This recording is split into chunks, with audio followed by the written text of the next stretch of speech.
Welcome to the Flagrant Take on Real Estate Podcast. I'm your host, Fred Johnson, broker with eXp Realty. And for those of you who have been listening to the Flagrant Take podcast for the last 5 years in its many incarnations, thank you guys for checking back in. Hopefully the theme music is a reminder that not everything has changed. I'm still here, and hopefully you're here to be informed, just with different information than which I've provided before. So, as it was stated, real estate. That is my industry. Stated before, I'm a broker with eXp. Why was now the time for me to bring this podcast back? Well, a lot of conversations with consumers. And let me just say that for an area that is ripe with many brokers, and I believe at last count, there are over 12,000 real estate agents, real estate professionals, just in this immediate area alone. This area being the Triangle area, Raleigh, Durham, all points of between. This is obviously a robust market, but for a lot of people, they're feeling like a little left out. They're getting no's from the banks, and they kind of don't know where to turn next. So for tonight, for a quick intro, this first topic is going to be in regards to the consumer when you get that no from the bank, and what are your next steps?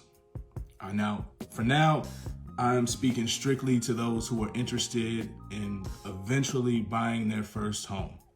And for some, that is the goal.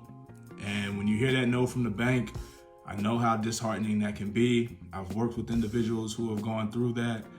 And I want to let you know that that no isn't a permanent roadblock. A no, like many brokers who will tell you when you do your cold calling and lead generation, no's typically mean not right now. And so I want to make sure that you're equipped for going through the process of eventually turning that no that you got from the bank into an eventual yes, and certain things that you'll probably need to do. So primarily when I'm talking to a potential buyer or first-time home buyers, what I'm hearing is that their credit score is low. Therefore, it's not putting them in a position where they're going to be accepted for financing from any financial institution. So what do you need to do to improve your credit score? Well, it depends. A lot of times what I find is we have individuals with items in collections. There's individuals who have issues paying their bills on time. And overall, you could just be bringing your credit score up from it being so low from when you were in your early adulthood. So what do you do in those situations? First and foremost, you want to make sure that the professionals that you're speaking to, be it a lender, be it a real estate broker, what have you, that they're not just equipped to handle the yeses. Case in point, we're all trained to handle the yeses. Go to the bank, submit your information, they tell you that you can be financed. You go to a broker sees that you've been pre-approved. Please get pre-approved, not just pre-qualified. We'll talk about that another time. But when you show that pre-approval letter to the broker that you work with, they're ready to go. They're already out the door. They're going to sign you to an agency agreement, and then you are free to go about trying to obtain that home of your dreams. But what happens when you get the no? When the bank says, sorry, can't do it right now, these are the reasons why. First and foremost, you want to make sure you're not dealing with a lender who lets that no be the last form of interaction that you have with them. I really strongly encourage you to ensure that you're working with professionals that aren't just, that they're not just prepared to handle you for the yeses, they're going to work with you through the no's as well. For myself, I make sure that I link them up with somebody who can help them with some type of rehabilitation of sorts to their credit, to ensure that, if the no's a no right now, 6 months down the road, maybe even a year down the road, it's going to be a yes, and you're going to know why, because they educate and inform. Because that's the type of professional that I am. So when you're dealing with a real estate professional who is there to be able to inform you on things that you can do, know that while you're rehabbing your credit, you're also putting yourself in a position where you can now better educate yourself on the home buying process. What are you going to encounter? What documentation are you going to encounter? How are you going to be able to keep an eye on the market? If you know where you live, how do you know what's trending in regards to what home prices are? Are they moving? Are they moving up? How much do you need to put down for due diligence?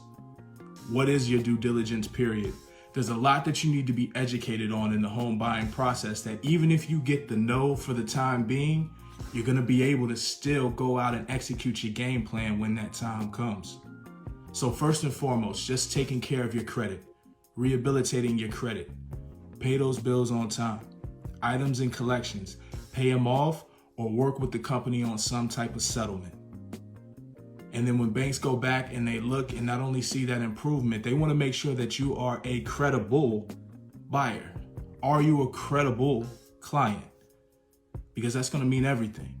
Your credibility, your ability to take that initiative, pay the bills that are due when they're due. It's going to speak volumes for your ability to handle a mortgage. Does the bank entrust you with being somebody they feel they can put money up and put money behind to be able to buy a house? A lot of that has to do with you. And so when I'm talking to potential buyers and they're kind of telling me the background and the history in regards to what's going on with their credit, understand that the process of home buying is raw, it is very real, and it is rooted in the facts. It is. So while you may have every reason to believe that missed payments are warranted, or you have every reason to believe that certain items that are in collections weren't your fault, or it's the responsibility of somebody else, at the end of the day, it's under your name. Therefore, it's affecting you, and it's blocking you from achieving your dream of home ownership. So we wanted to, this is something that I'm here to break down, and we are going to take you through the whole course of it. But credit rehabilitation is something that's common for a lot of people. It's nothing that you need to feel shame about. Don't be embarrassed about it. Because I view it as this. If you're coming to a lender, or if you're coming to myself and you're saying that your dream and your goal is to buy a home, that tells me that you have your mind in the right place. There just may be other things we need to bring into the right place as well. Your credit being one of them. So when you get those no's from the bank, don't let those no's be the permanent roadblocks. View them as an opportunity for you to be better educated by the professionals you entrust to help you work towards your goal further down the road. And for me personally, I love seeing people get on the other end of that and have that opportunity to buy their first home. It makes that cheesy picture we take in front of the house all the more sweeter. I love the journey. We have lenders that enjoy the journey. So understand that. Don't feel deserted. If you're working with a real estate professional who, as soon as you got that no from the bank, they ghosted you, know that real estate professional did you a favor, and go out and find somebody else who's going to be more qualified to help you. So for those who are tuning in, again, I'm based in the Raleigh-Durham area. Fred Johnson, broker with eXp Realty. And if you're watching from, who knows, man, I hope this video and this podcast travels around. But if you're not located here in North Carolina, but you still have questions, feel free to reach out to me. Check me out on Instagram, Fred Johnson, NC Realtor, the same on Facebook. All my contact information is there, email, cell, my website, all of it. And don't hesitate to reach out. I'll be happy to answer your questions, text, all of that stuff, man. It's the homie, man. Hit me up, because I'm happy to help you reach your goal. So feel free to check us out here. It's going to be on SoundCloud, Apple iTunes podcast. Hopefully you're watching this on my IGTV, all that good stuff. And Mondays will be our typical drop days. This felt like a good time to go ahead and reintroduce myself or get reacquainted with, those who had previously been listeners, but also those who are new listeners. So welcome. And I look forward to talking with y'all soon. Check back on Monday. And now it's time for me to get into this NFL season. Football's back. Good luck with your fantasy teams. Y'all take care.